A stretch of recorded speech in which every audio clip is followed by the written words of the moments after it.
नमस्कार। आज के इस एक्सप्लेनर में हम एक बहुत ही दिलचस्प क्लासिक कहानी पर बात करने वाले हैं। कासगंज नाम का एक छोटा सा गांव, गबरू नाम का एक बिल्कुल आम सा इंसान और उसका सामना होता है एक ऐसे जादू से जो सब कुछ बदल देता है। सच कहूं तो ये सिर्फ कोई बच्चों की जादुई कहानी नहीं है, बल्कि ये इंसानी फितरत, ताकत और सबसे जरूरी विनम्रता का एक बहुत ही गहरा अध्ययन है। तो चलिए, बिना किसी देरी के इस शानदार सफर की शुरुआत करते हैं। तो सबसे पहले इस सवाल पर गौर करते हैं। क्या होता है जब एक बिल्कुल ही मासूम और सीधे साधे इंसान को अचानक से जादुई शक्तियां मिल जाएं? हम अक्सर ख्याली पुलाव पकाते हैं ना कि अगर हमें कोई सुपर पावर मिल जाए तो हम पूरी दुनिया बदल देंगे। लेकिन असलियत में क्या होता है जब एक ऐसा इंसान जिसे जिंदगी भर कमजोर और नाकारा समझा गया हो, रातों रात असीम शक्तियों का मालिक बन जाए?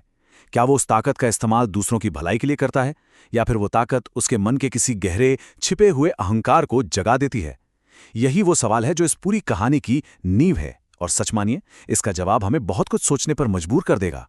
कहानी का पहला हिस्सा, गबरू का दुख और तानों का वो भारी बोझ जो वो हर दिन उठाता था। अब जरा इस तुलना को देखिए।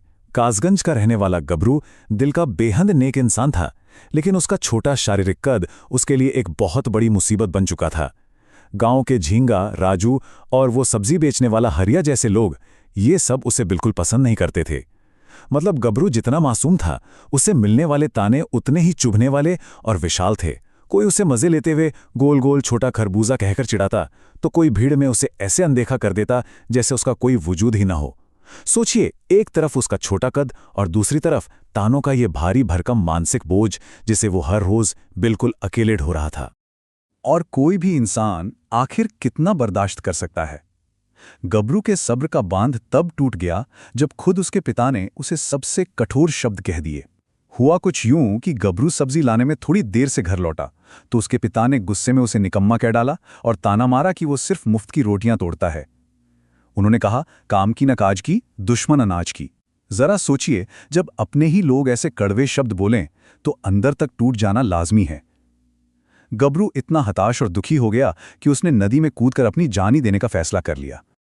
और यहीं से शुरू होता है हमारा दूसरा भाग, जादुई कछुए का वरदान, जो लेकर आया एक बिल्कुल ही अद्भुत समाधान। अब सुनिए आगे क्या हुआ।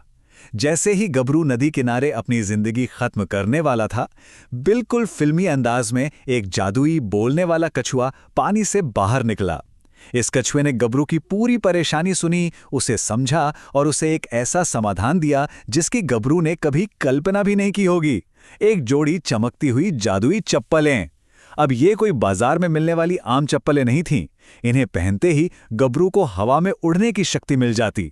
मतलब जैसे ही वो हवा में उड़ता, उसका कद उन सभी गांव वालों से बड़ा दिखने लगता जो हमेशा उसका मजाक उड़ाते थे।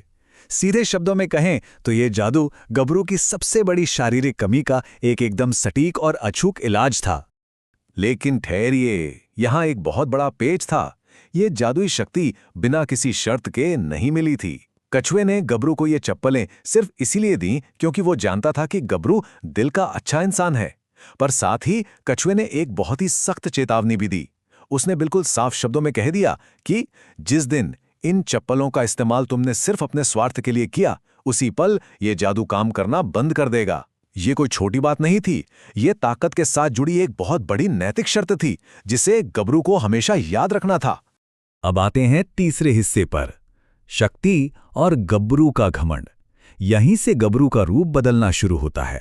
जब गबरू ने वो जादुई चप्पलें पहनी और हवा में गोते लगाए, तो जो गांव वाले कल तक उसे पूरी तरह अनदेखा कर रहे थे, उनकी तो आंखें फटी की फटी रह गई। सब एकदम हैरान।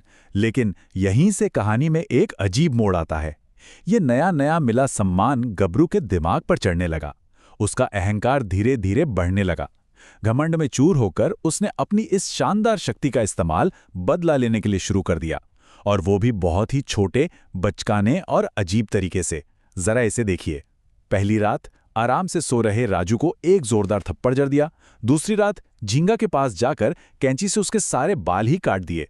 और तीसरे दिन तो उसने हद ही पार कर दी, जब झाड़ियों में छिपकर गुलेल से लड़कियों के पानी के मटके फोड़ दिए। मतलब असीम शक्ति मिलने के बाद भी उसकी सोच सिर्फ अपनी छोटी छोटी खुन्नस निकालने तक ही सीमित रह गई। और फिर आता है हमारा चौथा भाग, मुखिया बनने की लालसा। लालच और अहंकार की एक नई ऊंचाई। गबरू के हवा में उड़ने के इस करतब से गांव वाले इतने ज्यादा खौफजदा और प्रभावित हो गए कि वे सीधे उसके पास पहुंचे और उसे गांव का अगला मुखिया बनने का प्रस्ताव दे डाला। और बस इसी पल गबरू के अंदर का छिपा हुआ लालच पूरी तरह से बाहर आ गया। उसने बिना एक सेकंड सोचे तुरंत इस प्रस्ताव को स्वीकार कर लिया। उसके दिमाग में बस यही चल रहा था कि अगर मैं मुखिया बन गया तो पूरे गांव पर सिर्फ और सिर्फ मेरा ही राज होगा।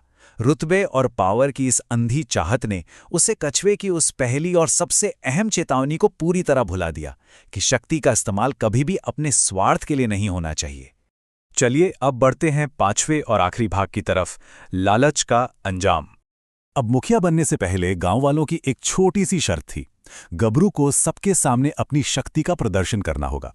गबरू, जो अब तक अपने अहंकार में पूरी तरह अंधा हो चुका था, बड़े ही गर्व से पूरे गांव को इकट्ठा करता है।